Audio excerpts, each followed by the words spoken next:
In a battle-ridden land, a man takes a puff from his cigarette, realizing there's no way they can win. An onslaught erupts as dragons lay waste to the surroundings, reducing buildings to rubble and sending panicked people scrambling for safety. Amid the chaos, Vergania's military empire stands tall, its invincible dragon riders returning to a hero's welcome after successfully invading yet another nation. Crowds gathered to celebrate them, cheering and praising their might. In contrast, a man works quietly in the dragon breeding grounds, cleaning the area while muttering about how much attention the dragon riders receive. He watches the celebration from a distance, envy and resignation flickering in his eyes. Later, his superior calls him in and delivers unexpected news. He is being fired. The man freezes in shock. His superior explains that the empire is moving towards disarmament. Dragania has already conquered the neighboring nations through swift and overwhelming power, leaving only insignificant countries that aren't worth attacking. With no need for further troops, roles like his, responsible for clearing clutter in breeding grounds, are no longer necessary. Though the news stings, the man admits to himself that he saw this coming. The number of dragon trainers has been dwindling for some time. It's grueling work, often thankless, and the worst part is the stench that clings to them. All those dismissed before him leave with a sense of relief, their faces lighter as if freed from a heavy burden. When his turn comes, he hesitates. He raises his concerns to his superior, explaining the complexities of dragon care. Dragons are not simple creatures. They each have unique personalities, require carefully managed shelters, precise feeding schedules, and regular medical attention.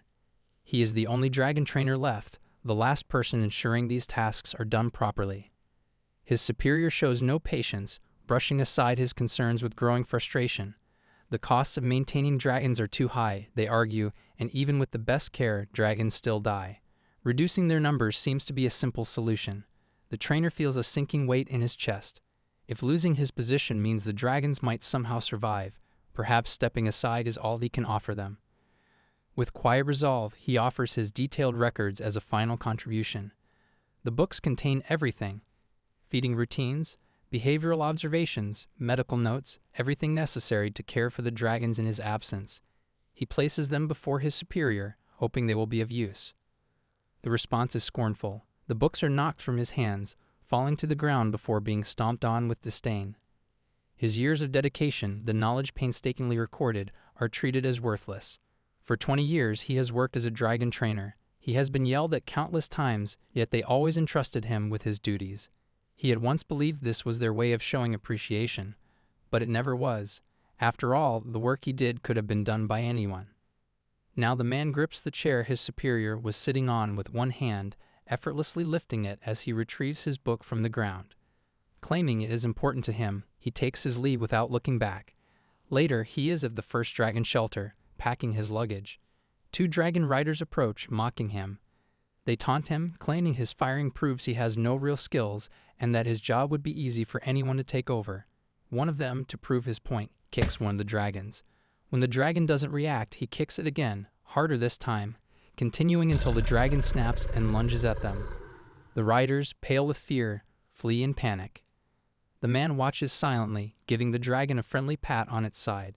He understands the creature acted out of loyalty, defending him against the insults. With a faint smile, he bids farewell to the dragons in the shelter, stroking their heads one last time before making his way to the oldest dragon shelter. Inside, a massive, menacing dragon lies chained, her body coiled with heavy iron restraints. This is Barbarossa, Dragania's oldest and most revered dragon, once the steed of the heroic king who founded the empire. Though retired, she is still respected as the leader of all dragons. The man calls out to her, using her name softly, bidding her a heartfelt farewell. He tries to leave quickly before his emotions overwhelm him. But Barbarossa suddenly roars, her cry echoing through the shelter with a ferocity that shakes the ground. The chains binding her snap one by one as she rises to her full height. Without hesitation, she grabs the man gently in her claws and bursts through the walls of her shelter. Her thunderous roar calls out to the other dragons, who respond with cries of their own. They break free from their enclosures, creating a wild stampede as they follow their leader. The man, now in Barbarossa's grip, realizes what is happening. The dragons are fleeing with him. For the first time, he feels truly valued, not by people, but by the creatures he has spent his life caring for. As Barbarossa charges, with a legion of dragons following, he lets himself relax. The tension leaves his body, and he drifts into sleep, leaving the dragons to take control of their destiny. When he wakes up, he finds himself lying atop Barbarossa, who is also asleep, her massive body curled protectively around him.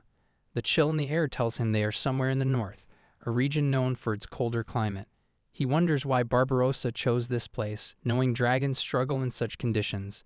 Then it dawns on him, they must have thought he was fleeing the Empire and chose to bring him as far away as possible. As he surveys the area, concern grips him. The dragons, numbering in the dozens, require immense amounts of food and water to sustain themselves. Every day, they consume several kilograms of grass and drink vast quantities of water. This forest, while abundant now, will quickly turn into a wasteland under the strain of their needs. His attention is drawn to a deep pit in the ground.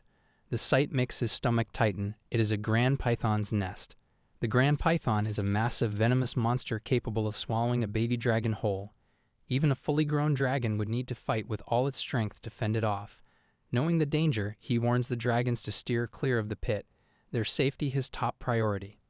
He watches as the dragons respond, moving away from the area with caution. As he surveys the area, a sudden commotion catches his attention. A flying dragon swoops down, grappling with a grand python in midair. The dragon successfully dislodges the massive serpent, letting it fall to the ground below.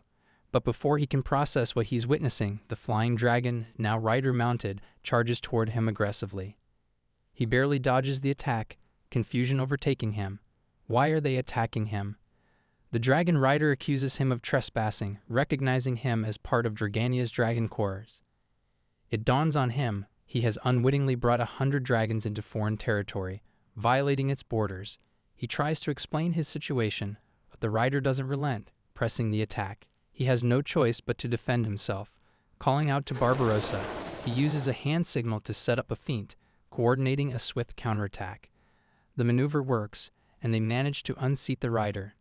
As the rider falls, the man quickly catches them, preventing a fatal landing.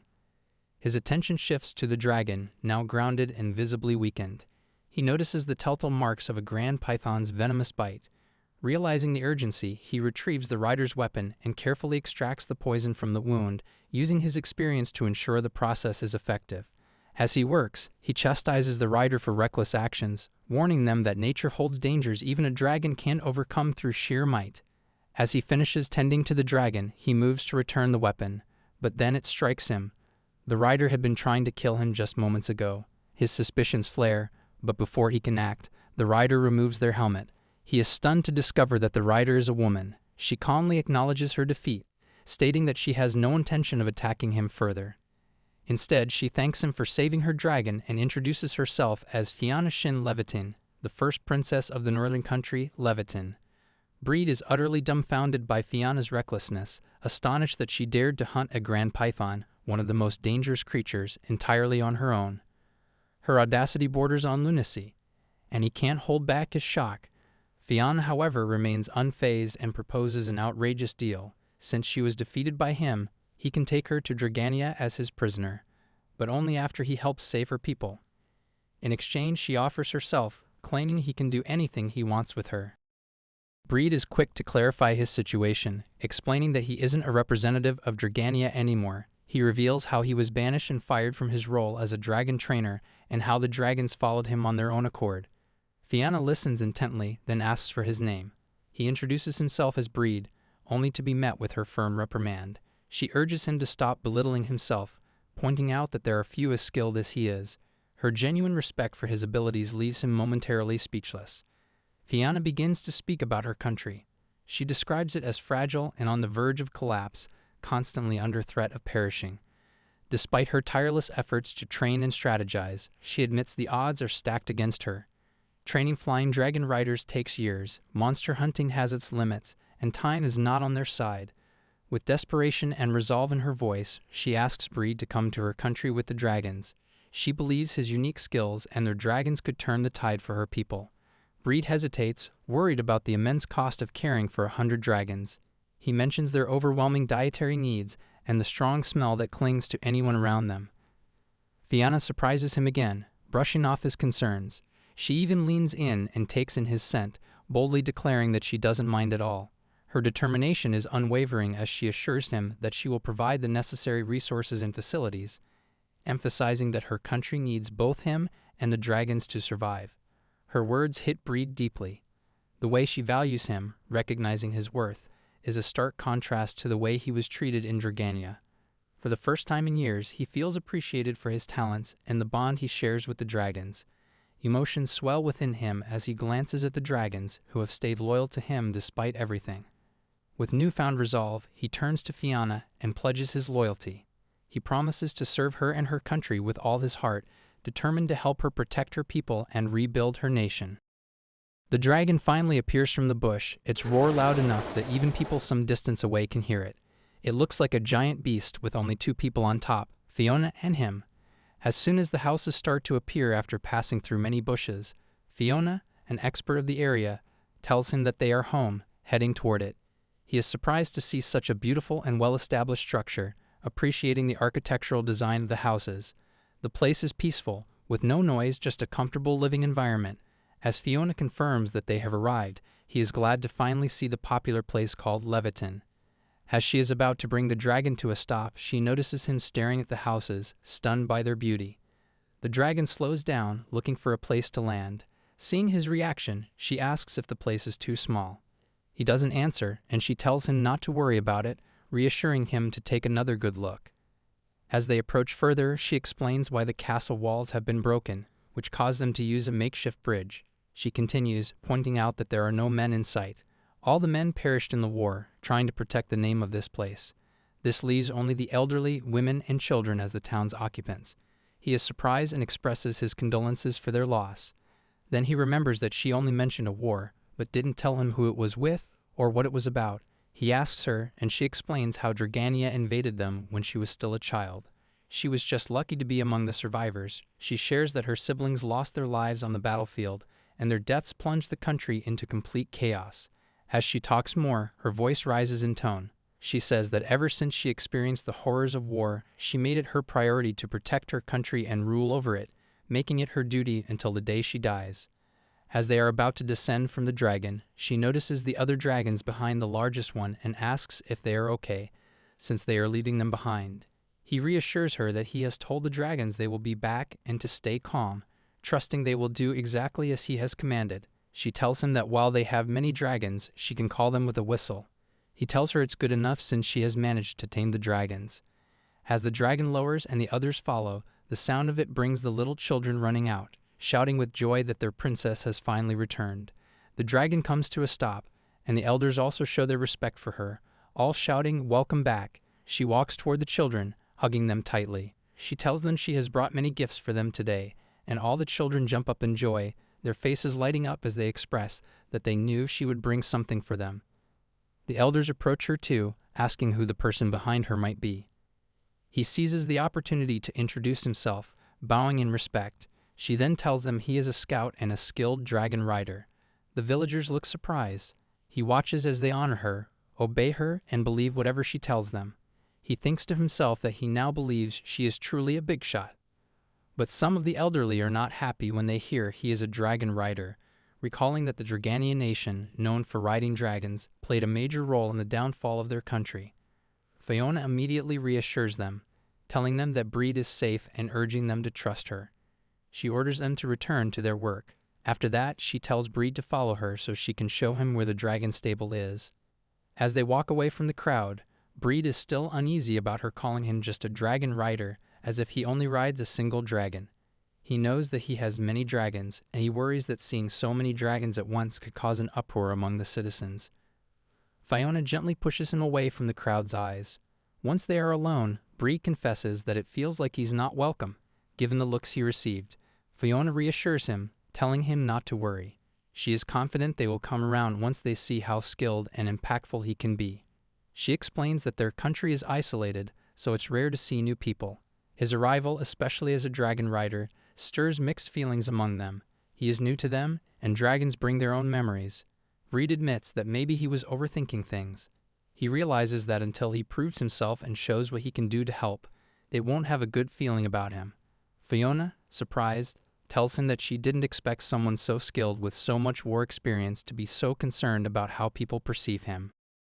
Since they are alone, Fiona commands Breed to stop using honorifics and speak to her like a friend. She warns him again about her short temper, reminding him to choose his words carefully. However, Breed insists that it will be uncomfortable for him, as he's used to speaking formally. Fiona smiles, promising that before long he will stop being so formal with her, leaving him surprised by her confidence. When they finally reach the dragon stable, Fiona calls out a name, Minnie, several times, but there is no response. Breed, curious, asks who Minnie is. Fiona explains that Minnie is a hardworking and brilliant dragon master who always works at the stable. She used to follow Fiona around, and now that Fiona is back, she worries because Minnie isn't around. Breed, hearing that Minnie is also a dragon rider, is surprised. He reflects on how the common belief is that most dragon riders are male, but from his own experience, he's noticed that dragons tend to prefer female riders. Fiona interrupts his thoughts, reassuring him that Minnie is likely nearby and that if they wait, she will show up soon. Understanding that Fiona must have other matters to attend to now that she is back in her country, Breed tells her she can go ahead, and he will introduce himself to Minnie. Fiona agrees and, as she is about to leave, looks back and mentions that she only likes men who are dedicated to their work. Breed is taken aback, surprised by her statement. As soon as Fiona is gone, Breed finds himself deep in thought. He knows that the only way he will last long in this place is by winning the people's hearts and creating a good reputation for himself. Without their trust and respect, he understands he has no place here.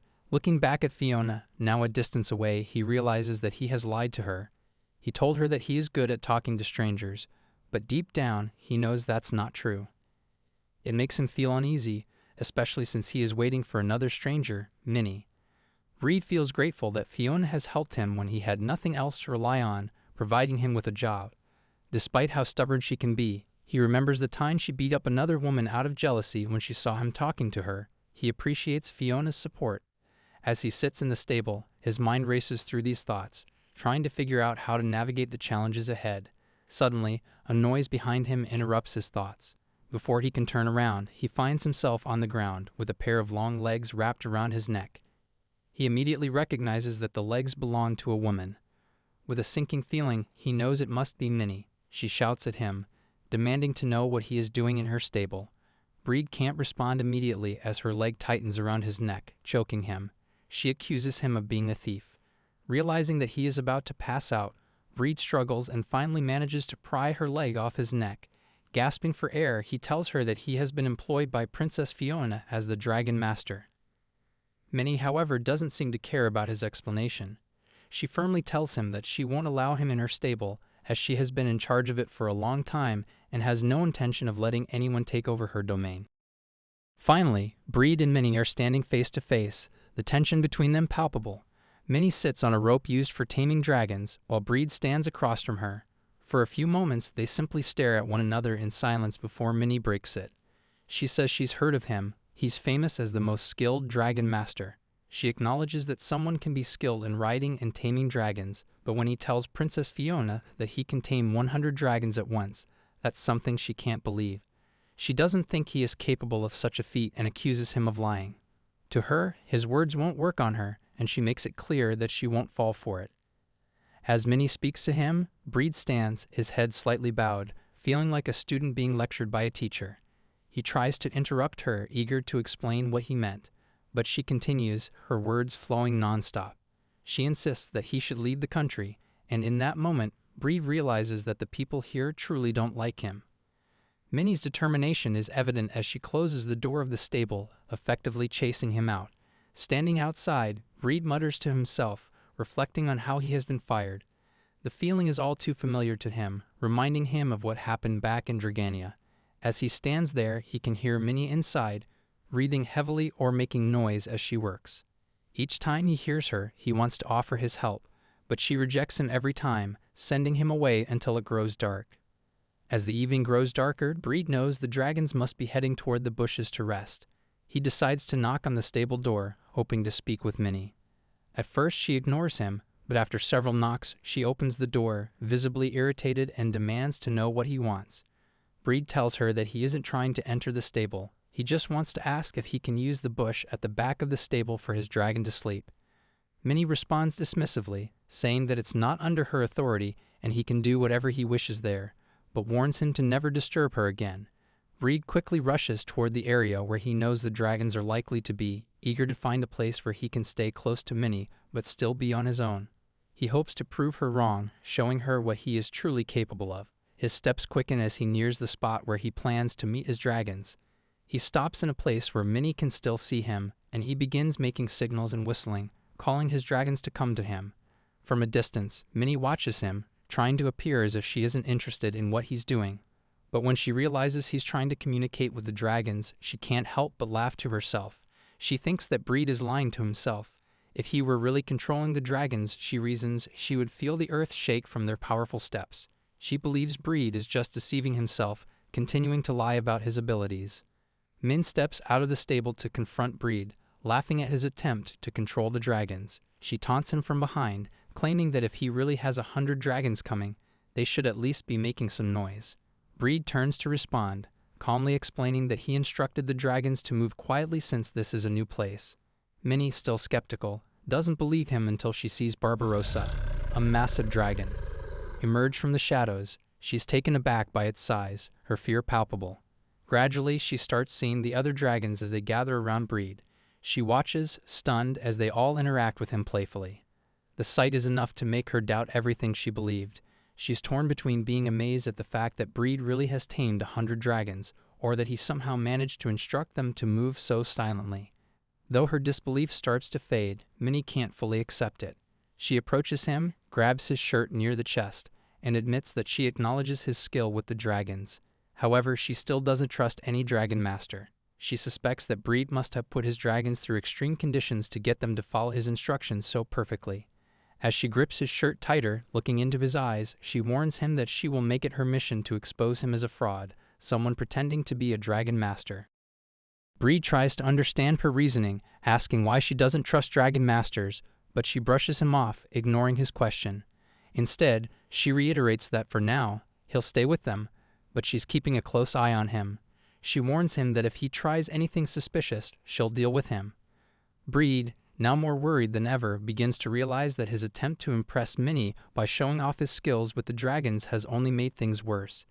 Instead of winning her over, he's put himself in deeper trouble. Minnie's skepticism toward dragon masters comes from a deep personal place rooted in her past. Since childhood, she has been fascinated by dragons and dragon masters. She would read about them for hours, captivated by the bond between a dragon and its master, particularly the way they could communicate and share their feelings with one another. This fascination became her dream, to become a dragon master herself. Even when others, including her peers, called her strange or labeled her with odd names, she refused to let their opinions deter her. She was determined to follow her passion, believing that she could form a unique connection with dragons that others couldn't understand. As she grew older, Minnie pursued this dream relentlessly. She devoted herself to studying, reading countless books, and practicing ways to interact with dragons. Every moment was spent honing her skills, aiming to bridge the gap between dragons and humans. Her commitment to this goal helped her overcome the challenges that came with her unconventional beliefs. Despite the obstacles, Minnie eventually became a dragon master, just as she had always wished. But Breed's actions now in front of her challenge everything she's worked toward. What he has done, commanding so many dragons to follow him silently, was unimaginable to her. She had spent years trying to understand dragons, to form meaningful connections with them, and she couldn't fathom how Breed could have trained his dragons to act in such a way. It wasn't just difficult to believe, it felt like a nightmare to her, a violation of everything she stood for and had learned. As she holds onto Breed's shirt, looking into his eyes, Minnie is not thinking about him. Instead, her mind is consumed with concern for the dragons. She believes that for Breed to have gained such control over them, he must have subjected them to extreme, possibly horrifying conditions. Her worry for the dragons outweighs everything else, even her doubts about Breed. She finally acknowledges his skill as a dragon master, but is still hesitant to trust him fully. Breed, hoping that this admission means Minnie is starting to believe him, is still caught in his confusion. Just as he's about to speak, they both hear the distinct sound of a dragon, but not one of Breed's. The noise comes from inside the stable. They turn to see a wounded dragon, one that Breed doesn't own. Minnie immediately lets go of Breed's shirt, her attention now fully on the injured creature. She rushes toward it, calling out its name, Kuzuk. Minnie rushes to the dragon, which is standing at the entrance of the stable, her voice filled with urgency and remorse. She apologizes to the dragon, trying to coax it back into its position in the stable, but the creature seems to fixate on Breed. Despite her words, the dragon continues to stare at him, not yet willing to follow her commands. After a tense moment, the dragon finally obeys her, retreating back into the stable. As the door slowly closes behind them, Minnie looks back at Breed with a fierce expression, her anger palpable. She tells him firmly that she doesn't trust him with her dragons and warns him never to lay a hand on them again. Once the door is closed, Breed feels a wave of relief wash over him, but guilt quickly takes its place. He chastises himself, calling himself weak and lame for letting a younger girl intimidate him so easily. His self-doubt weighs heavily on him as he mutters under his breath, his head low in frustration. Just as he's lost in his thoughts, he hears footsteps behind him. Looking up, he sees Princess Fiona, who has been standing there for some time, observing him. She tells him she's finished her work and came to check on him, but is clearly surprised by what she finds. She comments dryly that she hadn't expected Breed to struggle with someone like Minnie, a young woman who was single and tough, especially not after all his dragon taming skills. Breed, defensive yet honest, replies that while Minnie may be young, she's much more difficult to deal with than any dragon. He also adds that it's not his fault that she doesn't trust dragon masters. Fiona then presses him further, asking if he knows about Minnie's past with dragons. Breed nods, acknowledging that he has met Kusuk, the dragon they were just discussing. Princess Fiona then reveals the backstory that Minnie rarely talks about. She tells Breed that Kusuk was the first dragon Minnie had helped from the time it was just an egg. Minnie had cared for the dragon on her own, growing a deep bond with it. But things took a turn when Minnie fell seriously ill. She was bedridden for a long time, and during her absence, a dragon master was called to care for Kusuk. When Minnie recovered, she went to check on her dragon, expecting it to be well cared for by the dragon master. However, when she arrived, she was horrified to find Kusuk chained up, barely able to move, with its body cramped and restricted. Fiona continues, explaining that Minnie asked the dragon master why the dragon had been treated so harshly. The man revealed that he had beaten Kusuk to force the dragon to obey him. In her panic, Minnie rushed to the stable, only to discover the full extent of the cruelty. The dragon master had not just chained Kusuk in a restrictive way, but had also beaten it, leaving visible whip marks all over the dragon's body. After hearing the cruel treatment Kusuk endured at the hands of the dragon master, Minnie's anger reaches a boiling point. The dragon master has gone beyond merely neglecting the dragon. He has beaten Kusuk to the point of unconsciousness. As he moves closer to Minnie, attempting to hug her in an effort to gain her favor after his supposed help, his intentions quickly turn to something far more repulsive. Minnie, despite being physically weak from her own illness, manages to gather an immense amount of strength. She punches the dragon master square in the cheek, sending him crashing to the ground with a mouthful of blood. The force of her blow echoes her deep emotional turmoil. She kneels before Kusuk, tears streaming down her face as she apologizes repeatedly to the dragon. She laments that had she known the kind of person the dragon master was, she never would have allowed him to take care of Kusuk. She gently touches the dragon's wounds, whispering more apologies, her sobs full of sorrow and guilt. Seeing Minnie in such a vulnerable state, Fiona watches in silence, her heart heavy with sympathy for both Minnie and Kusuk. She has already known the depth of Minnie's pain, but it still moves her to see how deeply the event has affected her. Fiona has been trying to explain Minnie's reluctance to trust dragon masters to Breed, but when she turns to him, she finds him sobbing too. He has been touched by the tragic story of Minnie and Kusuk's bond, and his empathy for both of them is clear. After a few moments of silence, Breed manages to compose himself. With a shaky breath, he expresses his relief, realizing that Minnie doesn't hate him personally, but instead has a deep-seated distrust of all dragon masters. He admits, somewhat sheepishly, that he has thought she dislikes him because of his own shortcomings, joking that it's because he stinks. Fiona, caught off guard, bursts into laughter, shaking her head at his self-deprecating humor. She reassures him that his concerns about his personal hygiene are far from the reason Minnie feels the way she does. Seeing Breed so unexpectedly upbeat, Fiona offers to help by putting in a good word for him with Minnie. However, Breed, not wanting to feel like he's out of options, quickly shoots that suggestion down. He's determined now more than ever to prove himself, knowing the full story behind Minnie's mistrust of dragon masters. He confidently declares that winning her over will be a straightforward task now that he knows what has happened and how much Minnie truly cares for her dragons. Here I am, know it's been a while. I was in denial about my love. Here I stand, I know I walked away.